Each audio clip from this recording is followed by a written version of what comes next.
Hi friends, welcome to BD farms. Friends, కొత్తగా channel చూసిన subscribe చేసుకోండి. Please like, share and subscribe my channel. జాతికోళ్ళలో వచ్చే కాలుబొట్లు రాకుండా ముందే ఎలా జాగ్రత్త పడాలో ఈ వీడియోలో చూద్దాము. అసలు కాలుబొట్లు ఎక్కువగా పట్టా పుంజులకి వస్తాయి. 6 నెలల వయసున్న పట్టా పిల్లల కాడి నుంచి ఇవి ఎక్కువగా ఈ ప్రాబ్లం కనపడతా ఉంటుంది. ఎందుకంటే 6 నెలల వయసు అంటే కరెక్ట్ గా పుంజులు అది ఎదిగే టైము. ఆ టైంలో విటమిన్స్, ప్రోటీన్స్ ఇన్బ్యాలెన్స్ వల్ల కానీ ఒకసారి కొందరైతే 6 మంత్స్ కాడి నుంచే గాబుల్లో వేసేస్తారు. అవి పుట్టినప్పటి నుంచి ఫ్రీ రేంజ్ లో తిరిగి ఒకేసారి సడన్ గా గాబుల్లో వేసి మేపడం వల్ల వాటికి మేత కూడా విటమిన్స్, ప్రోటీన్స్ హై లెవెల్లో ఉండే మేతలు ఎక్కువ ఇస్తారు. వాటి వల్ల అది సరిగ్గా డైజెషన్ అవ్వక వాతాల్లోకి దిగి తర్వాత ఈ కాలుపట్లుగా మారుతాయి. అసలు ఫస్ట్ స్టేజ్ లో వాతాలు రాకుండా ఉండడానికి ఈ రెమెడీ ఫ్రెండ్స్. ఇది వేసుకుంటే వాతాలు కూడా రావు. ఇది వచ్చేసి నేను 4 పుంజులకి ఇలా ఇంత అల్లం తీసుకొని, నెక్స్ట్ వచ్చేసి సాల్ట్ తీసుకోకూడదు ఫ్రెండ్స్. ఇది ఇలా కల్లుప్పు తీసుకోవాలి.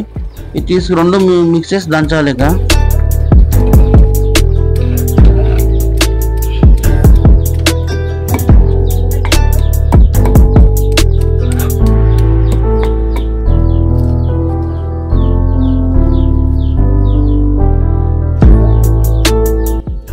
మరీ మెత్తగా అక్కర్లేదు, ఇలా కచ్చపచ్చగా దంచుకుంటే సరిపోద్ది. ఇలా దంచుకున్న అల్లం ఉప్పు 116 నుంచి పెద్ద కోళ్ళ వరకు నీటికి ఇచ్చుకోవచ్చు. నేనైతే ప్రెజెంట్ 4 పుంజులకి 2 బెట్టలకి అని దంచాను. ఇలా నెలకి 2 నుంచి 3 సార్లు వరకు పెట్టుకోవచ్చు. ఈ వీడియోలో చూపించిన విధంగా ఇంత పెద్ద కోళ్ళ సైజ్ అంత తీసుకుని పెద్ద ఆటలకి పెట్టుకోవచ్చు. ఇందులో సగం ఏమో చిన్న ఆటలకి, పిల్లలకి ఆటలకి పెట్టుకోవచ్చు.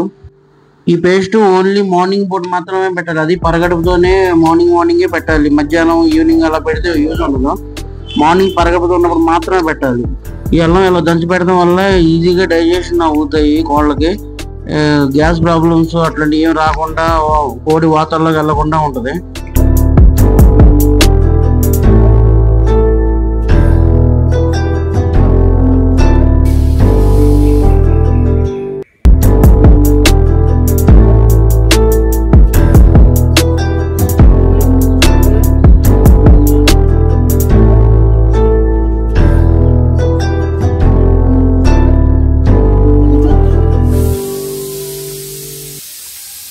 పిచ్చిదా దగ్గర